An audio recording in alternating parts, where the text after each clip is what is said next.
graça e a paz do nosso Senhor Jesus Cristo, amados.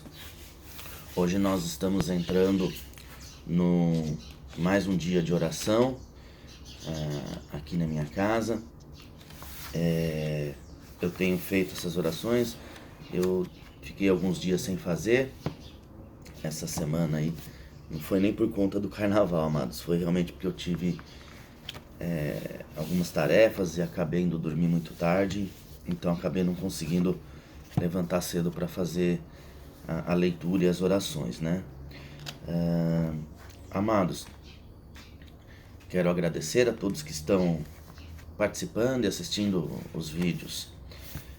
Como de praxe, né? Eu estou fazendo a leitura do livro A Revolução dos de um Talento, do pastor Aloysio Silva. Hoje estamos entrando no último capítulo, capítulo 12.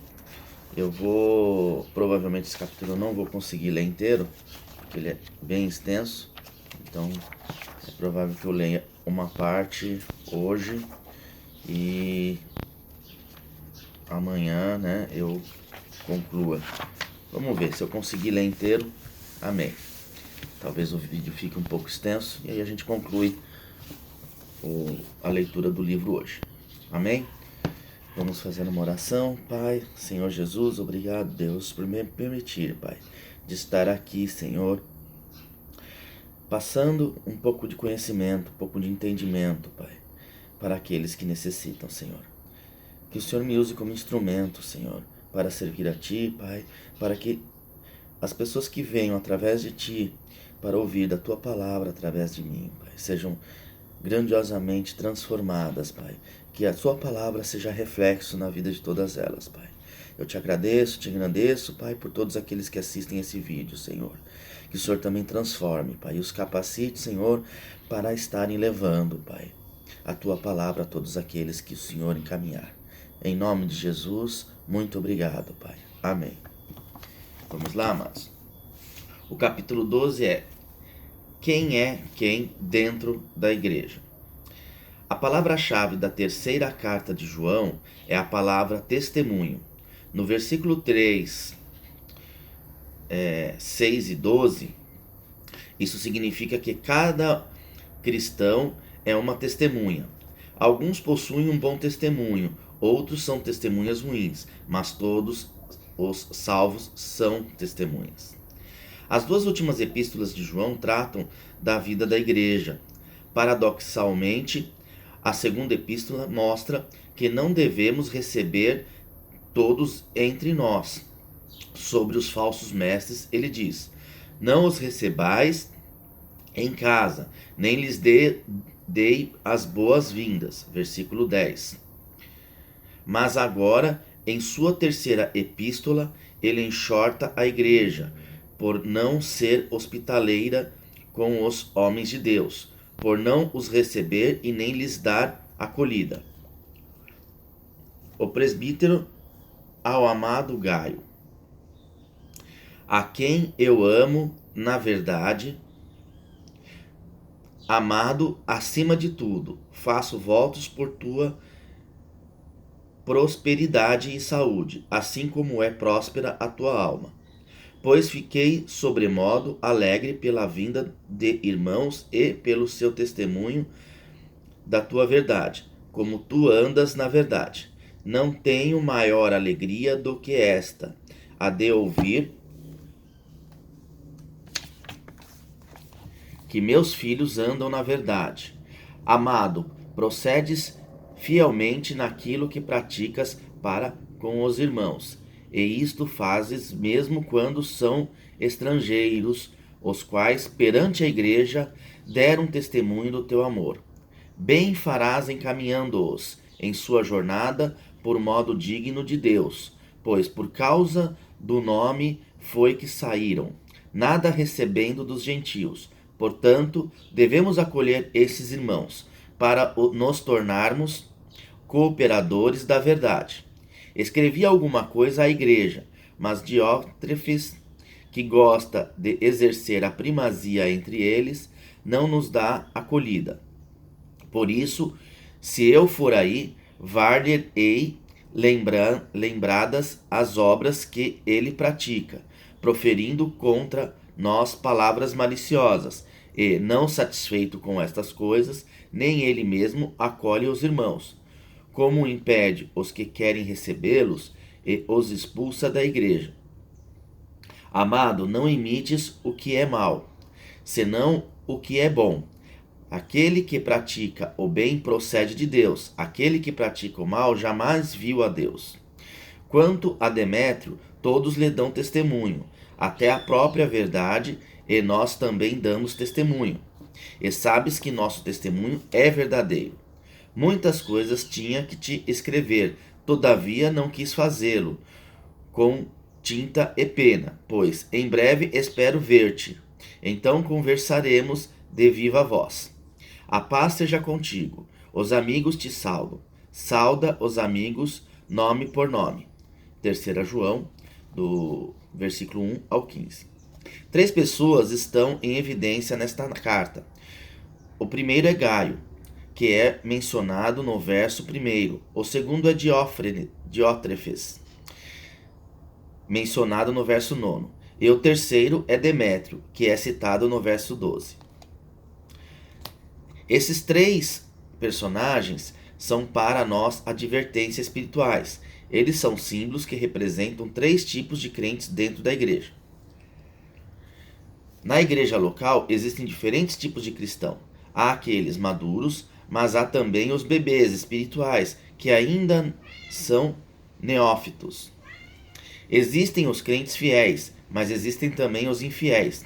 Há aqueles que são cheios do Espírito e aqueles que ainda vivem na força da carne. Há aqueles que querem trabalhar para Deus e também aqueles que querem ficar indiferentes, apenas observando enquanto outros fazem.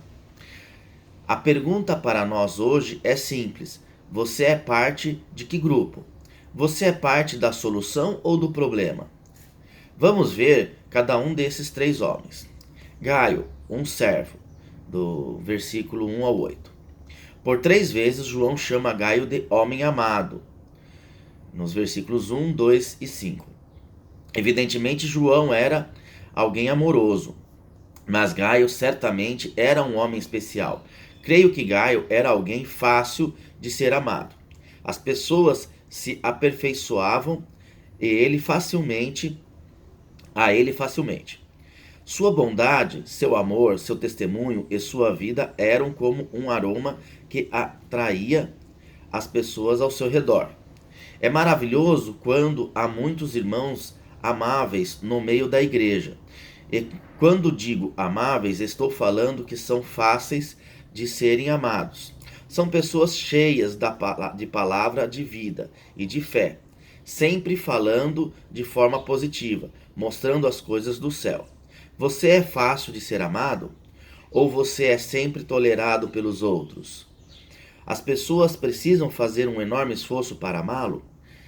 Era fácil amar o irmão Gaio? Era fácil amar o irmão Gaio.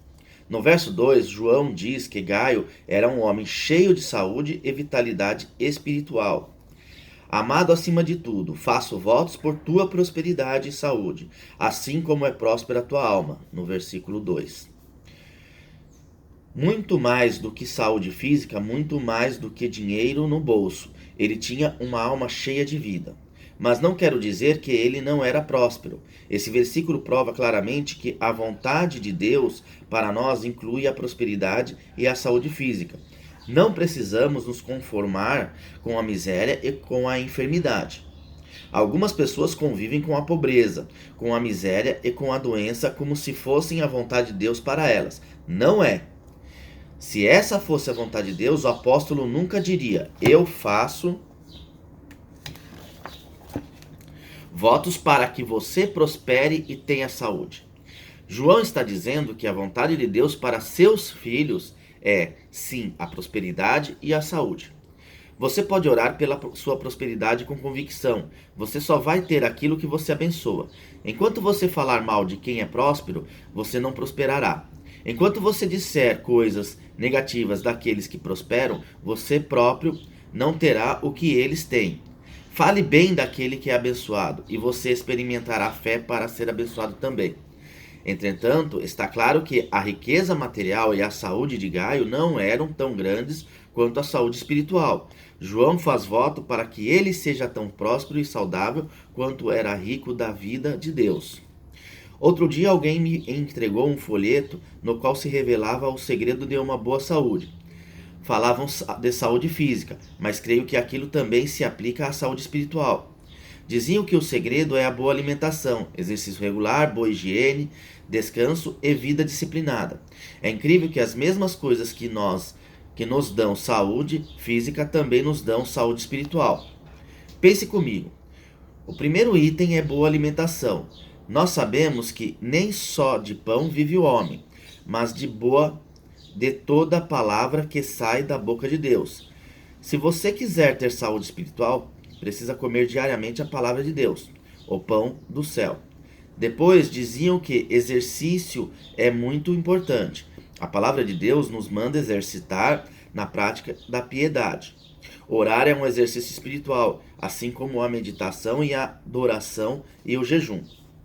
O terceiro item que mencionavam no folheto para uma boa saúde é ter uma boa higiene. Sabemos que o diabo é imundo, assim como são suas obras. Precisamos eliminar de nossa vida tudo aquilo que é alimento para os insetos demoníacos. Precisamos nos guardar de toda a sujeira deste mundo, pois isso será saúde para nós.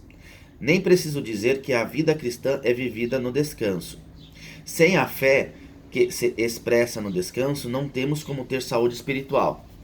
A terceira coisa que João diz a respeito de Gaio é que ele andava na verdade.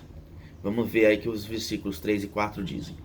Pois fiquei sobremodo alegre pela vinda de irmãos e pelo seu testemunho de tua verdade, como tu andas na verdade. Não tenho maior alegria do que esta, a de ouvir que meus filhos andam na verdade.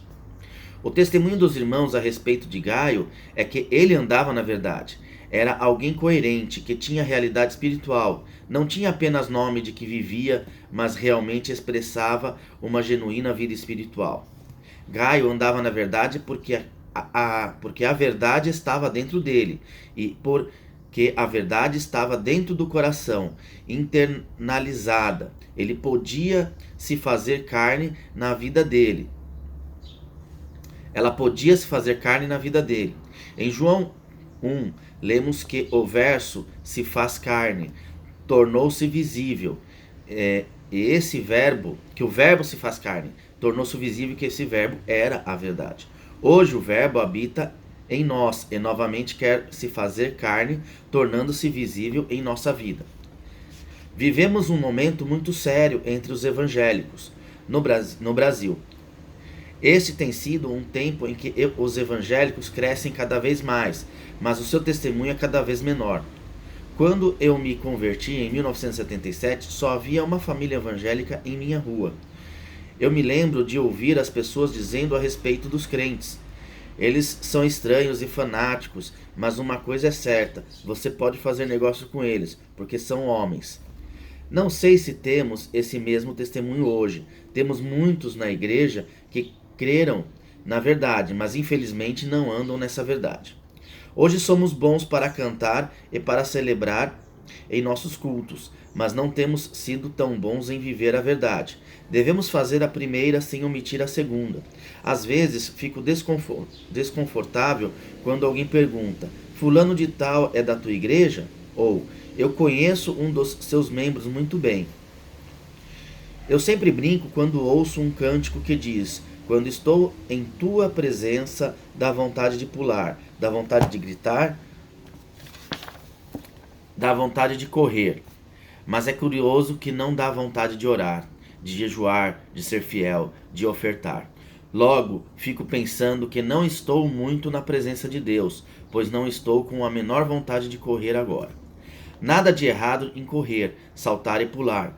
Pode pular o quanto você quiser. O único problema é que isso tem muito pouco efeito no seu testemunho. Alguém pode até dizer: você viu aqueles crentes? São muito bons para pular. Como dançam bem, mas do que adianta isso? Um tempo atrás publicaram no jornal de nossa cidade que o culto da videira é muito animado, parece até um show de rock. Pensei comigo, não é exatamente esse testemunho que eu gostaria de ouvir. Queria ouvir algo como: lá eu senti algo diferente, lá eu senti o poder de Deus. No meio deles dá para perceber o amor de Deus, mas o que eles notaram foi só a nossa agitação. Glória a Deus pela santa agitação. É muito melhor tê-la do que não tê-la. Mas precisamos sair da superficialidade e avançar para coisas mais elevadas em Deus. Precisamos ter bom testemunho da verdade a nosso respeito. Você pode ter certeza de que alguém está observando, alguém está olhando seu comportamento, mas não são apenas os homens. Os olhos do Senhor repousam sobre você. Um casal da nossa igreja estava me contando como é bom ter um enviado de Deus em nossa casa. Eles tinham contratado uma irmã como empregada, porém tinham um mau costume de tratar um ao outro com indelicadeza. Mas agora eles tinham uma irmã da igreja dentro da casa. O surpreendente é que, depois que a irmã chegou lá, a vida deles mudou. Agora, quando queriam falar de maneira áspera um com o outro, logo diziam: fulano, mude o tom de voz porque a irmã chegou. Não diga isso porque a irmã está aqui e vai ouvir. Eles estavam um pouco incomodados com isso, mas creio que isso é bênção. A empregada era um anjo de Deus na vida deles. Você deveria dizer o tempo todo: fulano, cuidado com as palavras, porque o Espírito Santo está ouvindo. Fulano, não fale isso porque o Espírito Santo está nos vendo. Todavia, como o Espírito Santo é algo muito vago para muitos, Deus coloca uma irmã na casa deles, pelo menos durante 8 horas por dia. Essa irmã é uma bênção em suas vidas. É bom ter luz sobre nossas vidas, e algumas vezes os irmãos são luzeiros para nós. É comum chamar uma pessoa que acompanha um casal de namorados de vela. Quando alguém me pergunta como pode manter seu relacionamento santo, eu sempre digo para colocar luz sobre ele. Coloque uma vela do lado. Quem não tem nada para esconder, não importa o que uma vela ou com a luz de um holofote, Mas quem quer viver nas trevas sempre sopra a vela. Gaio era um homem que obedecia à palavra de Deus e andava na verdade. Os irmãos davam um bom testemunho do exemplo de Gaio. Será que as pessoas que nos conhecem podem dar um bom testemunho a nosso respeito? O que levou Gaio a dar um bom testemunho foi a verdade de Deus. A verdade estava nele. Gaio leu a palavra, meditou na palavra, deleitou-se na palavra e praticou a palavra em sua vida diária. Por fim, João diz que Gaio era um homem que servia com o seu tempo e recursos, nos versículos 5 ao 8. Ele era um cooperador da verdade, ou seja, ajudava as pessoas a fazer a obra de Deus. Hoje estamos desafiando-o a ser um cooperador da verdade. Você pode fazer a obra indo, contribuindo, falando e orando. Gaio abriu seu coração, seu bolso e seu lar para sustentar os pregadores da palavra de Deus. Gaio não abriu apenas seu lar, mas abriu também o seu coração e seu bolso para dar ajuda financeira aos que pregavam a palavra de Deus. Ele dava suporte financeiro para que as outras pessoas fizessem a obra de Deus. Em 1 Coríntios 16, versículo 6. Em 1 Timóteo 3, versículo 13. Aliás, em Timóteo 13, versículo 13. Naquela época existiam pregadores itinerantes. Ainda hoje eles existem, mas naquela época era algo muito importante para a igreja. Esses pregadores itinerantes iam de igreja em igreja abençoando os irmãos com o seu ministério. Aqueles que eram mestres chegavam a uma igreja e ficavam meses ali ensinando a palavra de Deus. Havia também os que eram evangelistas e que também chegavam a uma igreja e ficavam ali por meses. Fazendo o quê? Ensinando os irmãos a evangelizar e também evangelizando. O mesmo acontecia com os profetas e apóstolos. Porém, para esse trabalho acontecer, esses missionários precisavam ser acolhidos e sustentados pela igreja local. Eles precisavam providenciar uma casa, também sustento para si durante todo o tempo que estivessem ali. E, depois que partissem, era necessário que a igreja também desse uma oferta para que eles pudessem continuar avançando. João diz a respeito de Gaio: eu sei que você faz isso, você é fiel, você se dispõe a servir e receber esses irmãos. Qual é a motivação para essa prática de amor de Gaio? Dar sustento aos servos de Deus honra a Deus.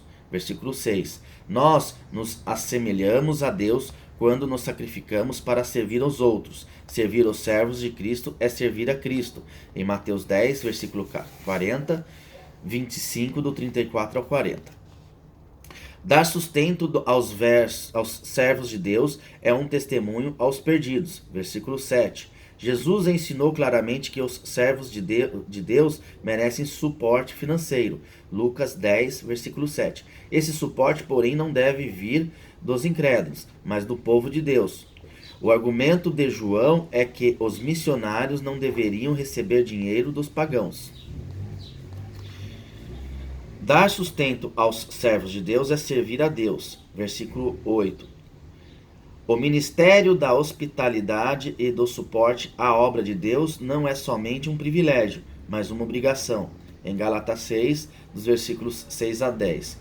Em 1 Coríntios 9, dos versículos 7 a 11. 2 Coríntios 11, dos versículos 8 e 9.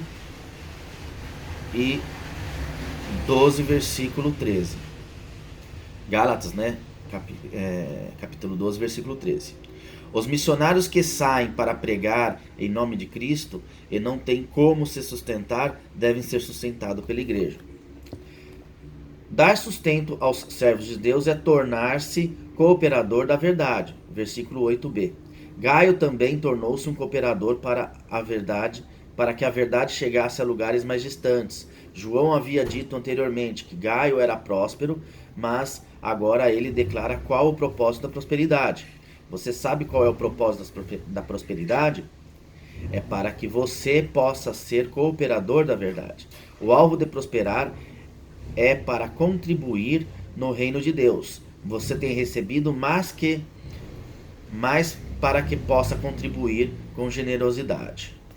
Amém, irmãos? Eu não vou continuar porque ainda tem aí algumas páginas para ler e vai ficar um vídeo muito longo. Amanhã a gente vai continuar com essa leitura e a conclusão do livro. Amém? Agradeço a todos vocês que estão aqui assistindo esse vídeo e que seja abençoado na vida de vocês, que seja esclarecedor e que vocês possam estar usufruindo do que esse vídeo tem passado com essa leitura. Amém? Fiquem todos com Deus, que a paz do nosso Senhor Jesus Cristo esteja na vida de vocês.